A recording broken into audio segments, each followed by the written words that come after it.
ہمارے پاس جب لوگ آتے ہیں اور وہ داخل طریقت ہوتے ہیں تو ہم جو بنیادی چیزیں ان کو بتاتے ہیں تو ان میں سے ایک چیز یہ لازمی بتاتے ہیں کہ رزق پاک نہیں ہوگا تو باطن روشن نہیں ہوگا. یہ بنیادی بات ہے.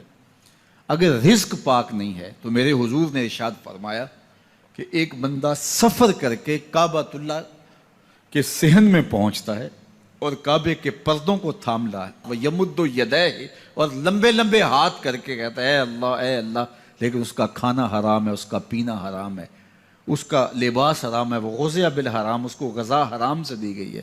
میرے حضور نے فرمایا اس کی کوئی دعا قبول نہیں ہوگی. سفر کیا, جنگل پہاڑ کاٹے, سمندروں کو پاٹ کر کے آگے گیا, ہواؤں کے کلیجے چیر کے آگے بڑھا, مہینوں کی مسافتیں طے کر کے گیا اور کعبۃ اللہ کے سامنے کھڑا ہے, سین حرم میں مطاف میں کھڑا ہے, لیکن اس کا جسم حرام سے پلا ہے. اس نے جو پہنا ہے اس لباس کا تانا یا بانا حرام کا ہے, اس کو غذا حرام کی دی گئی ہے, اس نے پیا حرام کا ہے, اس نے کھایا حرام کا ہے, تو پھر اس کا یہ سارا سفر رائے گاں چلا جائے گا, اس کو کچھ نصیب نہیں ہوگا. تو سب سے پہلی شرط اس عنوان سے عقل حلال ہے. اس کے بعد پہ صدق مقال ہے کہ آپ کی زبان جھوٹ نہ بولے. جب کوئی شخص جھوٹ بولتا ہے, روحانیات تو دور کی بات ہے, اللہ کے فرشتے اس سے 1 میل دور ہٹ جاتے ہیں. جب کوئی شخص جھوٹ بولتا ہے تو حدیث پاک میں آتا ہے اس کے منہ سے ایک خاص قسم کی بدبو نکلتی ہے. اس بدبو کو ہم نہیں سونگھ پاتے لیکن فرشتے سونگھ لیتے ہیں, چونکہ فرشتے انتہائی حساس مخلوق ہے, اور وہ جھوٹ کی وجہ سے نکلنے والی بدبو کو سونگھتے ہیں. اللہ نے حضرت امام اعظم امام ابو حنیفہ رضی اللہ تعالیٰ عنہ کو یہ بصیرت عطا کی تھی اور یہ باطنی نظر بخشی تھی کہ جب کوئی شخص وضو کرتا تھا تو اس کے وضو کے پانی سے پہچان لیتے تھے کہ یہ کس گناہ کا مجرم ہے. جب بندہ وضو کرتا ہے تو وضو سے ہاتھوں کے گناہ جھڑتے ہیں, منہ کے گناہ جھڑتے ہیں, تو وہ وضو کے پانی سے اس بات کو محسوس کرتے تھے. اللہ نے ان کو وہ بصیرت عطا کی تھی, لیکن انہوں نے اللہ کی بارگاہ میں عرض کی مالک مجھ سے یہ چیز چھین لے, یہ چیز مجھے نہیں چاہیے. لوگوں کے بارے میں جو ہے وہ ایسا گمان پھر پیدا ہوتا ہے. تو فرشتوں کو اللہ نے وہ حساس جو ہے وہ پاکیزہ وجود دیا, اور ان کی حس ایسی ہے کہ وہ بدبو جو انسان بولتا ہے اور لفظوں سے جو اثرات نکلتے ہیں وہ محسوس کرتے ہیں. تو جب کوئی شخص جھوٹ بولتا ہے تو اس کے جسم سے, اس کی زبان سے جھوٹ کے ساتھ بدبو نکلتی ہے. اللہ کے فرشتے 1 میل دور تک پیچھے ہٹ جاتے ہیں. تو مجھے بتائیے جو شخص جھوٹ بولتا ہو کیا اسے کوئی روحانی مرتبہ مل سکتا ہے؟ یہ سوچا بھی نہیں جا سکتا, یہ امکانات سے ہی نہیں ہے. اللہ کے محبوب علیہ السلام سے پوچھا گیا کہ حضور کوئی مسلمان کوئی مومن کیا بزدل ہو سکتا ہے؟ فرمایا نہیں, وہ بہادر ہوتا ہے, لیکن ہو سکتا ہے کبھی اس سے بزدلی بھی سرزد ہو جائے. انسانی کمزوری ہے, کبھی انسان بہت طاقت میں ہوتا ہے اور کبھی انسان کمزور بھی پڑ جاتا ہے. فرمایا ہو سکتا ہے کبھی اس سے ہو بھی جائے. پھر پوچھا کہ بخل کر سکتا ہے؟ فرمایا نہیں, مومن سخی ہوتا ہے لیکن ہو سکتا ہے کبھی اس سے بخل بھی ہو جائے. کبھی کبھی دولت اسے اچھی بھی لگنے لگ جاتی ہے, جس طرح فرمایا گیا کہ اولاد مبخلتن مجبنتن, یہ جو اولاد ہوتی ہے یہ بندے کو بخیل بھی بنا دیتی ہے اور بزدل بھی بنا دیتی ہے. جب اولاد نہیں ہوتی تو بندہ سخی بھی ہوتا ہے اور بندہ جو ہے وہ مشکل حالات میں بھی کود جاتا ہے, لیکن جب اولاد ہوتی ہے تو پھر مشکل حالات میں کودنے سے پہلے سوچتا ہے میرے بچے ہیں یتیم ہو جائیں گے. اس کو یہ خیال آتا ہے, پہلے ایسے مال لٹاتا ہے لیکن اولاد ہو جائے تو پھر وہ اولاد کا سوچتا ہے کہ ان کے لیے کچھ میں جمع کر لوں. تو اولاد فرمایا میرے حضور نے کہ مبخلہ و مجبنہ, یہ بخیل بھی کر دیتی ہے اور یہ کمزور اور بزدل بھی بنا دیتی ہے. تو مومن ہوتا بہادر ہے لیکن ہو سکتا ہے کبھی اس سے بزدلی بھی ہو جائے. مومن سخی ہوتا ہے لیکن کبھی ہو سکتا ہے اس سے بخل بھی ہو جائے. لیکن تیسرا سوال حضور سے پوچھا گیا کہ مومن جھوٹا ہو سکتا ہے؟ تو اس پہ 2 ٹوک کہا, نہیں جھوٹا نہیں ہو سکتا. یہ نہیں ہو سکتا کہ مومن ہو اور جھوٹا ہو, وہ سچ بولنے والا ہوگا. تو عقل حلال اور صدق مقال, یہ 2 خوبی. حنظلہ رضی اللہ تعالیٰ عنہ حضرت ابو بکر رضی اللہ تعالیٰ عنہ کے پاس آئے اور کہا نافق حنظلہ, حنظلہ منافق ہو گیا. تو حضرت ابو بکر حیران ہوئے اور کہا کہ کیا ماجرا ہوا؟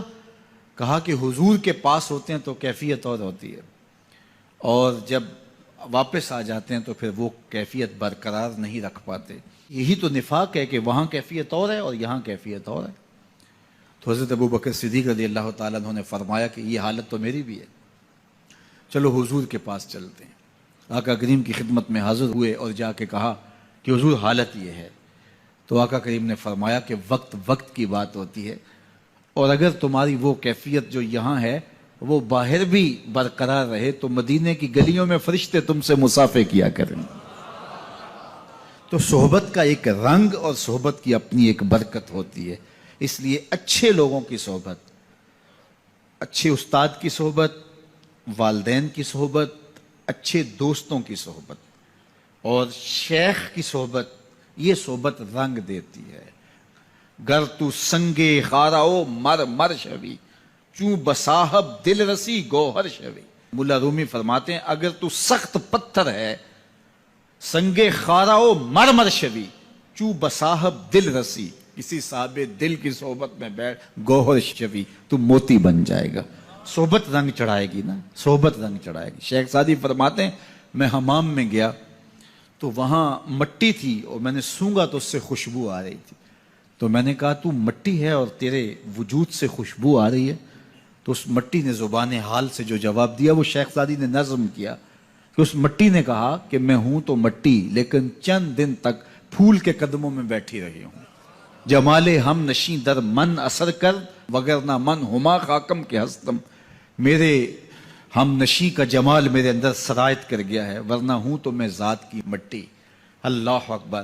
لیکن پھول کی صحبت کا رنگ چڑھا ہے۔ درد منداں دے سخن محمد دین گواہی حالوں، درد منداں دے سخن محمد دین گواہی حالوں، جس پلے پھل بدے ہون آوے باس رومالوں۔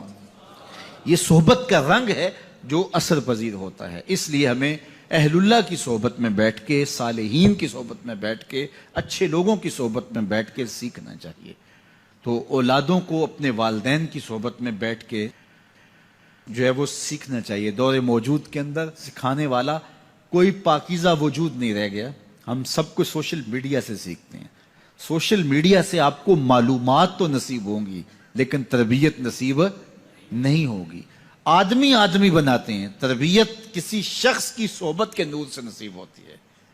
کہ سینے میں حب رسول اور خشیت الہی کا جو جذبہ نور تھا، اللہ تعالیٰ جل شانہ نے ان کو جو ارزاں کیا ہوا تھا، قرآن مجید کی تلاوت کرتے تو ان کی آنکھیں آنسوں کا خراج دیتے، اور عذاب کی آیات پر جو ان کی کیفیت ہوتی تو اس وقت ان کی اس کیفیت پہ ترس آنے لگتا۔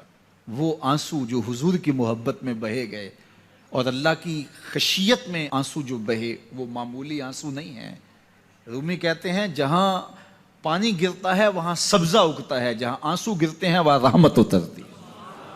تو یہ کتنی بڑی دولت ہے، اور یہ درد، یہ کیفیت جو ہے وہ اہل اللہ کی صحبت میں بیٹھ کر کے نصیب ہوتی ہے۔ اللہ اکبر۔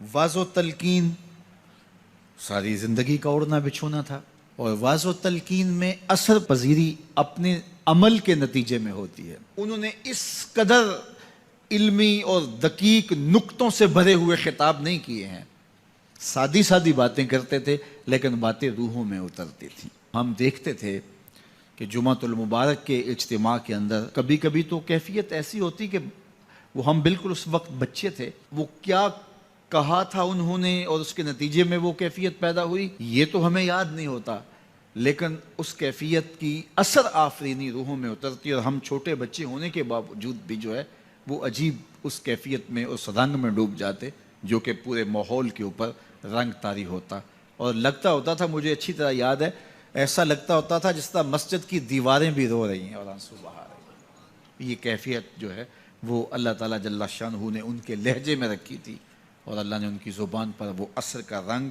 رکھا ہوا تھا۔ عجز و انکساری، ایک عجز وہ ہوتا ہے کہ جو انسان کی صرف زبان پہ ہوتا ہے، میں بڑا عاجز ہوں، لیکن وہ ہوتا نفس الامر میں متکبر ہوتا ہے۔ اس تکبر سے بچنا چاہیے کہ جو لفظوں کی حد تک عجز ہو لیکن رویہ اس کا متکبرانہ ہی ہو۔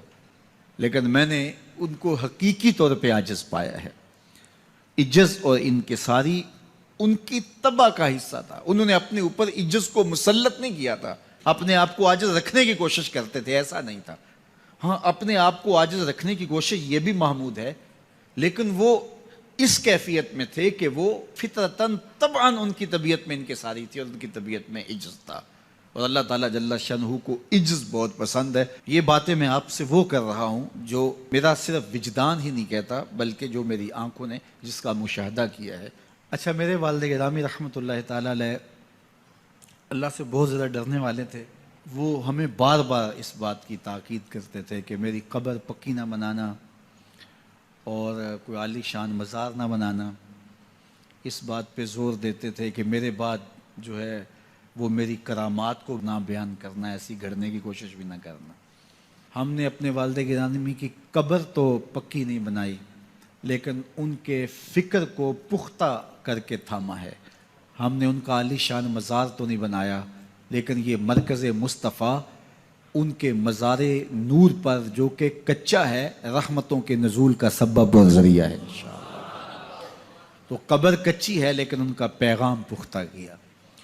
تو یہ بہت تاکید کے ساتھ وہ بات کیا کرتے تھے اور بڑے زور کے ساتھ یہ بات کہتے تھے، اور میں بھی بار بار یہ بات اس لیے بیان کرتا ہوں تاکہ میرے ماننے والوں اور محبت کرنے والوں اور بالخصوص اولاد جو ہے وہ اس فکر کو اچھی طرح سیکھ لے کہ انہوں نے کیا کہا تھا اور اس فکر کو کس طرح پھر اختیار کیا گیا، اور آگے ہم نے اسی فکر پہ گامزن رہنا ہے۔